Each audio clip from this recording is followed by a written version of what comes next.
Nous sommes de retour dans le Minimag, la lettre de l'acheteur, le magazine, le bimensuel dédié aux matières premières agricoles en partenariat avec place-de-la-bourse.fr. Et désormais, il est temps de retrouver Mathieu Driol pour la commo du jour. Bonjour Mathieu. Bonjour Louis-Antoine. Bonjour, merci beaucoup d'être avec nous ce matin, comme tous les 15 jours. Mathieu, je rappelle que vous êtes analyste senior chez Day et que l'on commence votre commo du jour avec le cuivre, le Cooper. Mathieu, est-ce que le rebond peut se poursuivre sur le cuivre ?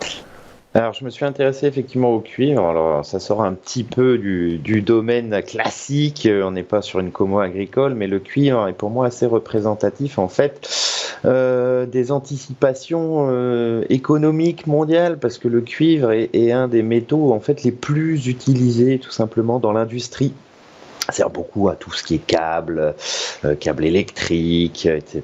Et tous ces câbles, mécaniquement, ce sont des choses qui sont assez cycliques, et plus on a besoin de cuivre, généralement, plus la croissance économique, elle suit. On voit effectivement, depuis le sommet réalisé aux alentours des 500, les cours du cuivre ont subi une très très nette phase de baisse assez dynamique, avec notamment la rupture d'un niveau à 400 qui était majeur.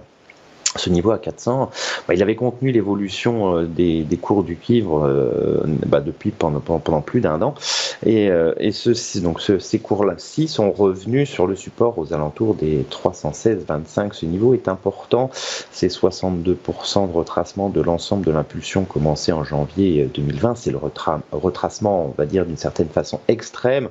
Si on casse ce niveau, la tendance haussière de moyen terme, le côté impulsif en fait du mouvement entamé en janvier 2020, elle sera totalement invalidée.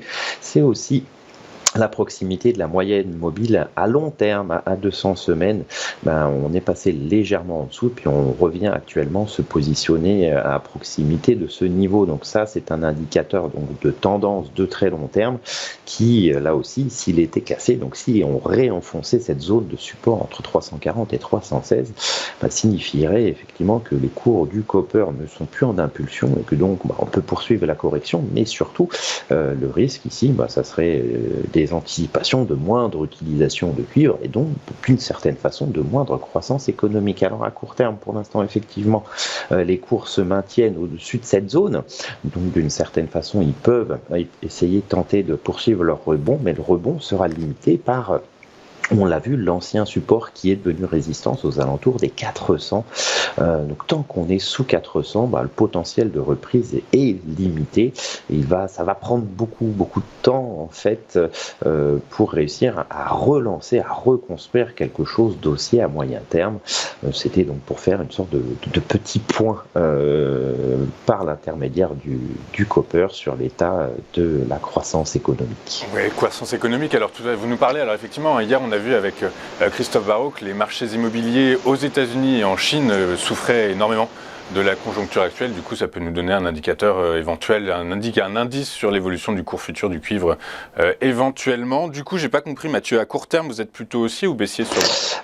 À court terme, justement, pour l'instant, si vous voulez, on a une opposition de phase entre ce mouvement impulsif entamé en janvier 2020 haussier, et cette phase de correction depuis plusieurs mois qui est, elle, plutôt baissière. Et donc, on est dans cet intervalle entre 316 et 400. On a fait le bas du range, on peut probablement aller vers le haut du range, donc plutôt haussier à très court terme. À moyen terme, par contre, c'est une autre paire de manches.